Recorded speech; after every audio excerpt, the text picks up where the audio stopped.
Hello and welcome you all to this new video. तो इस video में हम बात करने जा रहे हैं एससीओ के ऊपर। शंघाई कोऑपरेशन ऑर्गेनाइजेशन की जो समिट है उसको इस बार इंडिया जो प्रेसिडेंसी है वो होल्ड कर रहा है। इंडिया के पास इसकी प्रेसिडेंसी है। तो अब एससीओ क्या है, क्या एससीओ के साथ हुआ है, एससीओ का पास्ट क्या रहा है और एससीओ के कौन कौन मेंबर्स हैं। एससीओ क्योंकि इस टाइम पे न्यूज़ में है तो उसको समझना बहुत ज़रूरी है कि एससीओ की क्या रेलेवेंसी है भारत के जियोपॉलिटिक्स में, भारत के इंटरनेशनल रिलेशंस में। तो गाइस सबसे पहले हम देखते हैं कि इंडिया जो है होस्ट कर रहा है शंघाई कोऑपरेशन ऑर्गेनाइजेशन का। टूरिज्म मिनिस्टर की मीटिंग हो रही है 17 से 18 मार्च के बीच में हुई है काशी में, यानी कि बनारसी में। और टूरिज्म की जॉइंट एक्शन प्लान है यहाँ पे। तो पीआईबी के थ्रू भी इसको कवर किया गया है कि 20वां सेशन हो रहा है कल्चर मिनिस्टर्स का शंघाई कोऑपरेशन ऑर्गेनाइजेशन का, और सभी मेंबर स्टेट्स जो है वो यहाँ पे मिल रहे हैं। तो बात ये आती है कि शंघाई कोऑपरेशन ऑर्गेनाइजेशन की आप ये तस्वीर बहुत ही फेमस तस्वीर है, इसको हम पहले भी देखते आए हैं। ये 2022 का जो सितंबर 2022 में समिट हुआ था समरकंद में। तो समरकंद में जब समिट हुआ 2022 का, तो ये वहाँ की तस्वीर है। इसी हिसाब से अब 2023 का समिट भारत में होगा। ये भारत के प्रधानमंत्री नरेंद्र मोदी जी हैं, चाइना के प्रेसिडेंट हैं शी जिनपिंग, फिर व्लादिमीर पुतिन हैं, रशिया के प्रेसिडेंट, और इस तरह से इब्राहिम रईसी भी हैं, जो कि अब ईरान भी, क्योंकि ईरान इसका मेंबर बनने की कोशिश कर रहा था, अब ईरान भी मेंबर इसका बन रहा है। फाइनल एप्लीकेशन उम्मीद है कि अप्रैल या मई 2023 में इसकी अप्रूवल हो जाएगी।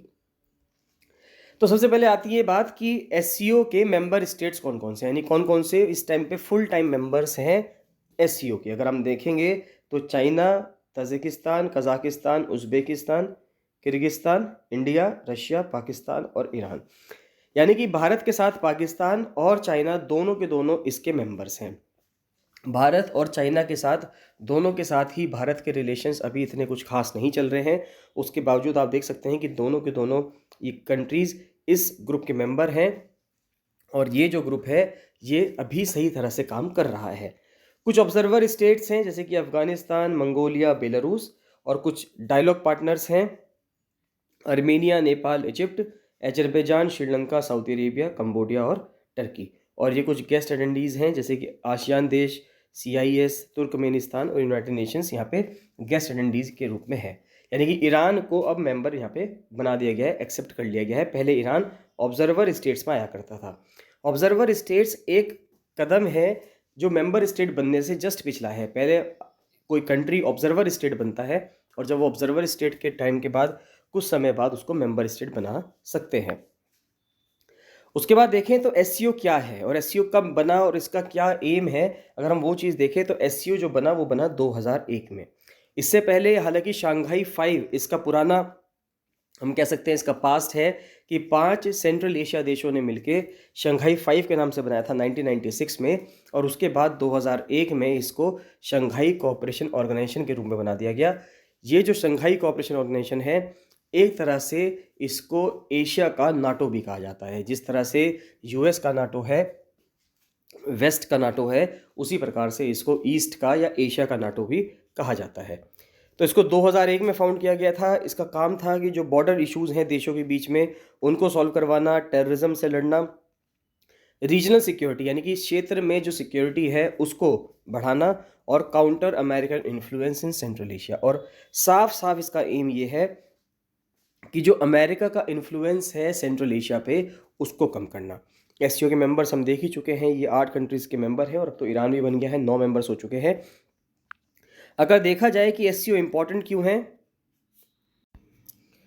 तो it seen as an eastern counter balance by to NATO, यानी कि नाटो का एक काउंटर बैलेंस माना जाता है। सिक्योरिटी कॉपरेशन जो है मेंबर्स के बीच में उसको बढ़ाता है, हेल्प करता है टेररिज्म से लड़ने के लिए, पर्टिकुलरली जो इस्लामिक स्टेट के टेररिस्ट से उनसे लड़ने के लिए काफ़ी मदद ही करता है। इकोनॉमिक कॉपरेशन हो गया क्षेत्र के अंदर, इस पूरे रीजन में जहाँ जहाँ पे ये देश है, इस पूरे रीजन में किस तरह से आर्थिक गतिविधियाँ चलेंगी, आर्थिक रूप में किस तरह से, इकोनॉमिक रूप में किस तरह से सारे कंट्रीज़ आपस में कंट्रीब्यूट करेंगे, कोऑपरेट करेंगे, उस चीज़ के प्रति ये प्रतिबद्ध है। चाइना की जो one belt one road initiative है उसको इम्प्लीमेंट करवाने के लिए भी एससीओ बहुत ज़्यादा इंपॉर्टेंट है। इंडिया की जो पुश था कि हम ईरान के चाबहार पोर्ट को डेवलप करेंगे और वहाँ से international north south transport corridor बनाएंगे, उसके लिए भी ये बहुत इंपॉर्टेंट है।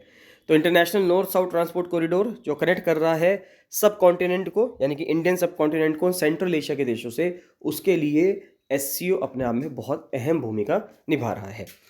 अब यहाँ पे कुछ इशू भी आते हैं, अगर ये इतनी इंपॉर्टेंस रखता है तो कुछ इशू भी हैं, जैसे कि इंडिया का ऑब्जेक्शन है चाइना के one belt one road initiative के लिए। इंडिया ने चाइना के one belt one road initiative को ज्वाइन सिर्फ इसलिए नहीं किया है क्योंकि उसने जो चाइना पाकिस्तान इकोनॉमिक कॉरिडोर बनाया है, सीपेक जो बनाया है, वो भारत के अंदर से होके जाता है, यानी कि भारत जिस एरिया को अपना बताता है जो कि अभी पीओके में है, उस एरिया से होके वो सड़क जाती है। तो भारत का कहना ये है कि अगर आप वो नहीं बनाएंगे और भारत की सोवरेनिटी की इज्जत करेंगे, रेस्पेक्ट करेंगे, तो भारत भी one belt one road initiative में शामिल हो सकता है। Traditional hostility between India and Pakistan, अब देखिए इंडिया और पाकिस्तान दोनों ही इसके मेंबर हैं, और इंडिया और पाकिस्तान में ट्रेडिशनली अगर हम देखें, पारंपरिक तरीके से देखें, बहुत पुराने टाइम से लड़ाइयाँ होती आ रही हैं। रशिया और चाइना का स्टैंड ऑफ हो रखा है यूक्रेन के खिलाफ।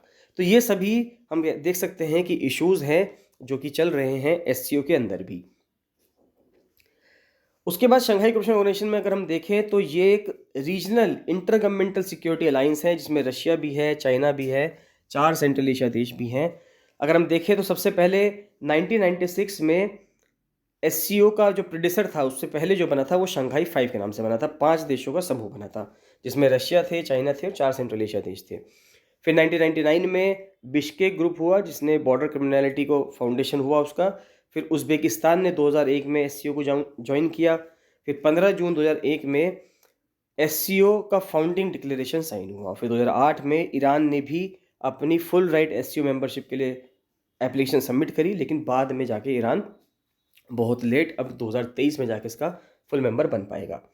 फिर डॉक्यूमेंट्स अगर हम देखें तो 2001 में संघाई का कन्वेंशन हुआ था जिस पे बात की गई कि टेररिज्म से लड़ने के लिए, सेपरेटिज्म से लड़ने के लिए और एक्सट्रीमिज्म से लड़ने के लिए, उग्रवाद से लड़ने के लिए कैसे काम किया जाएगा।